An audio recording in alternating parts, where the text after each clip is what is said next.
रामपुर में आईटीआई छात्रा ने प्रेमिका गला कटवाया। बोली मुरादाबाद बॉर्डर पर पड़ा है सिर, कहता था फोटो वायरल कर दूंगा। प्रेमिका का कबूलनामा। बोली सोनू मुझे परेशान कर रहा था, मेरा पीछा नहीं छोड़ रहा था। मैंने अपने भाई को पूरी बात बताई। हमने सोनू को मारने की प्लानिंग कर ली। उसका गला काटा, सिर धड़ से अलग किया और शरीर से कपड़े उतार दिए ताकि उसकी पहचान न हो सके। उसका सिर मुरादाबाद से 2 किलोमीटर दूर सैफानी के डंपिंग ग्राउंड में पड़ा है। मैं उसका चेहरा नहीं देखना चाहती। आपको बता दें, ये कहानी रामपुर की आईटीआई की छात्रा महनाज का है। महनाज ने अपने भाई सद्दाम और उसके दोस्त रिजवान के साथ मिलकर मुरादाबाद के सोनू की हत्या कर दी। उसका सिर धड़ से अलग कर दिया। पुलिस ने तीनों को गिरफ्तार कर लिया है। तीनों की निशानदेही पर सोनू का कटा सिर और धड़ बरामद कर लिया है। आपको बता दें कि उत्तर प्रदेश के रामपुर के थाना सैफनी क्षेत्र में बरुआ पुल के पास जंगल है। 11 सितंबर को यहां गन्ने के खेत में एक युवक की सिर कटी लाश मिली। शरीर पर कपड़े नहीं थे। स्थानीय लोगों ने पुलिस को सूचना देकर मौके पर बुलाया। पूरा दिन पुलिस क्राइम स्पॉट के आसपास सिर की तलाश करती रही। शव की शिनाख्त के लिए आसपास के थानों में फोटो भेजी गई। सवाल पूछा गया कि क्या कोई लड़का मिसिंग है जिसकी हाल फिलहाल में रिपोर्ट दर्ज हुई हो। इस सवाल का जवाब 12 सितंबर की सुबह पुलिस को मिला। तब तक शव पोस्टमार्टम हाउस में रखा था। आपको बता दें, सैफानी पुलिस को इनपुट मिला कि 9 सितंबर से मुरादाबाद जिले के थाना बिलारी के मोहम्मदगढ़ी रुस्तम नगर सहसपुर गांव का सोनू 26 वर्ष पुत्र साबिर मिसिंग है। उसके पिता ने बताया वह शाम को 7 बजे घर से निकला था लेकिन वापस नहीं लौटा। तलाश के बाद 11 सितंबर की सुबह उन्होंने मिसिंग रिपोर्ट फाइल करवाई है। 12 सितंबर को साबिर को पोस्टमार्टम हाउस बुलाया गया। उन्होंने कद काठी देखते ही धड़ की पहचान अपने बेटे सोनू के रूप में की। आपको बता दें कि साबिर ने कहा यह मेरा बेटा ही है। वह रोने बिलखने लगे और सवाल पूछा कि मेरे बेटे की हत्या किसने की, उसका सिर कहाँ है। दरअसल पुलिस ने पिता से सोनू का मोबाइल नंबर लिया। इसकी कॉल रिकॉर्डिंग मंगवाई गई। पता चला कि थाना सैफानी के मजरा कस्बा की रहने वाली महनाज 22 वर्ष पुत्री इस्माइल ने अंतिम बार सोनू को फोन किया था। पुलिस ने सोनू के पिता से महराज के बारे में पूछा। उन्होंने बताया कि हाँ बेटा अक्सर बताता था कि महराज उसकी दोस्त है। बीच में उसकी बातचीत भी बंद हो गई थी। आपको बता दें, पिता ने शक जाहिर करते हुए महराज और उसके घर वालों को नामजद करते हुए एफआईआर लिखवा दी। पुलिस महराज के घर पहुंची। वहां वो और उसका भाई सद्दाम हिरासत में लिए गए। पहले तो दोनों ने कहा वह किसी सोनू को नहीं जानते, नहीं वह किसी क्राइम में शामिल है, लेकिन बार बार बयान बदलने और पुलिस की सख्ती के आगे दोनों टूट गए।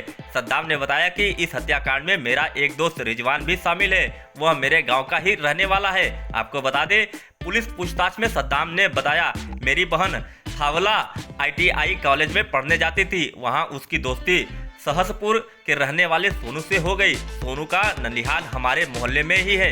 मेरी बहन से दोस्ती होने के बाद सोनू ने अपनी ननिहाल में आना जाना शुरू कर दिया था।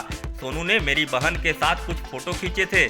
सोनू मेरी बहन को लगातार परेशान कर रहा था कि मुझसे मिलने आ जाओ, नहीं तो मैं तुम्हारी फोटो वायरल कर दूंगा। करीब 3-4 दिन पहले मैंने अपनी बहन को किसी से बात करते हुए सुना। वो मुझे बहुत परेशान लगी, खाना भी नहीं खा रही थी। मैंने पास जाकर परेशानी का कारण पूछा तो मेरी बहन ने मुझे पूरी बात बता दी। आपको बता दें कि सद्दाम ने बताया बहन की बात सुनकर मेरा खून खौल उठा। मैंने महराज से पूछा कि क्या चाहती हो, तो उसने कहा कि सोनू को मार डालो। मैंने सोनू की हत्या की साजिश की। मैंने दोस्त रिजवान को पूरी बात बताई, वह भी राजी हो गया। पुलिस से महनाज ने बताया जब भाई ने कहा कि हाँ उसे मार डालेंगे, उस समय शाम के 5:30 बज रहे थे। तभी सोनू का फिर से फोन आ गया। उसने मुझे कहा कि आज मिलना ही पड़ेगा, नहीं तो फोटो सोशल मीडिया पर डाल दूंगा। मैंने सोनू से समय मांगा और सब कुछ अपने भाई को बता दिया। इस पर मेरे भाई ने कहा कि उसे सैफनी बुला लो। महनाज ने सोनू को 7 बजे का वक्त दिया। कहा बैरुआ पुल पर इंतजार करूंगी, जल्दी आ जाओ। मैंने ठीक वैसा ही किया। 10 मिनट बाद सोनू को फोन कर बुला लिया। आपको बता दें कि सद्दाम ने बताया मैं, मेरी बहन और दोस्त रिजवान फोन करते ही बैरुआ पुल पर पहुंच गए। सोनू करीब 25 मिनट बाद बैरुआ पुल पर आ गया। मेरी बहन पुल पर ही खड़ी रही। मैं और रिजवान थोड़ा आड़ में हो गए।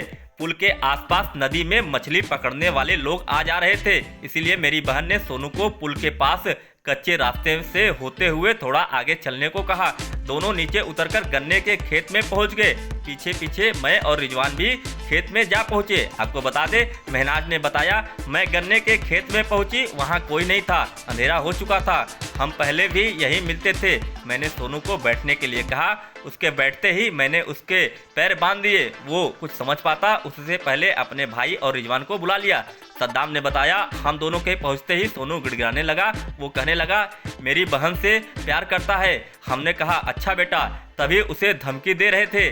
फिर मैंने और रिजवान ने उसे पहले पीटा। रिजवान और मेरी बहन ने सोनू के पैरों को दबोच लिए। मैंने सोनू की गर्दन पकड़ ली। हम पहले ही छुरी लेकर पहुंचे थे, इससे सोनू की गला काट दी। आपको बता दे, सद्दाम ने बताया, हमने मिलकर सोनू का सिर धड़ से अलग कर दिया। उसकी पहचान न हो सके इसीलिए उसके शरीर से कपड़े उतार दिए, उसकी चप्पल और मोबाइल ले लिया। एक चप्पल रास्ते में ही फेंक दी, उसके मोबाइल को भी तोड़कर उसका कुछ हिस्सा रास्ते में ही फेंक दिया। मैंने रिजवान और बहन ने सोनू की मोटरसाइकिल को वहीं पर पुल से दूर झाड़ियों में चाबी सहित छोड़ दी। सोनू के सिर को उसी के कपड़े से बांधकर सैफनी के डंपिंग ग्राउंड में फेंक दिया।